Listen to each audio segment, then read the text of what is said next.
তো গাইস আমি বানাই নিলাম পাস্তা। তো পাস্তাটা আমি সিদ্ধ দিলাইছি আর সিদ্ধ দিয়ে আগে নামাই লাইছি। So hi everyone, good morning. কীরকম আছেন সব? আশা করি সব ভালো আছেন।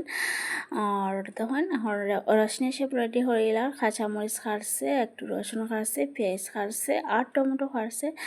আর আপনারা কীরকম বানাইন পাস্তা একটু কমেন্ট করবা।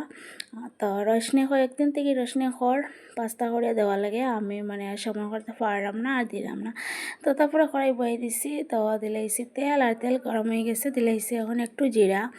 তো জিরা দেওয়ার পরে তারপরে দিলাম রসুন যে রেডি করছে এটাই সব কিছু দিলাম, পেঁয়াজ, রসুন, কাঁচামরিচ, আদা। তো এটাই একটু ভালো করে বাজমো। তো দেখুন একটু ভালো করে এটাই বাজমো, বাজার পরে তারপরে দিতে লাগবো আরও একটু জিনিস দিতে লাগবো, তারপরে ওই যাব পাস্তা রেডি। তো তারপরে দিলাম আমি সস।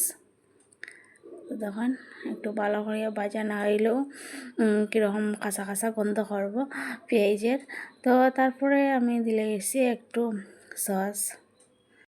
তো সস দিয়ে আর একটু লড়ানোর পরে আমি দিলে এরম একটু হলুদ আর মরিচ আর দিলে এরম জিরা। তো দেখুন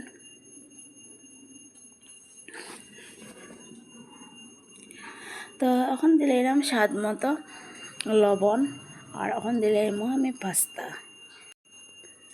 তো পাস্তা দেওয়ার পরে একটু লড়াইলামো, লড়াইয়ে একটু ভাজা ভাজা হয়ে যাব। তো দেখুন ভালো করিয়া লড়াইলে এরাম। আমার অ্যাকচুয়ালি এটা জিনিসও বেশি ইন্টারেস্ট নাই, এটা রসনি রাই তারা ভালো হয় দিকে বানানি।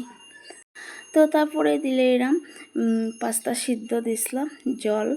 তো এই সিদ্ধ জলে একটু দিলে এরাম, তো জল দিয়া তারপরে একটু লাড়িয়া উড়িয়ে একটু উইব পরে আমি লামাইলিমো।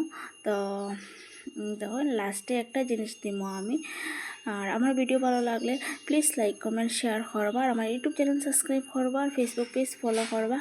তো দিলে এরাম ম্যাগি মশলা। এখন ম্যাগি মশলা দেওয়ার পরে একটু হইব, একটু বাজে হয়েছে আর কি। তো লামাইলিমু। তো ওই গেছে আমার পাস্তা রেডি।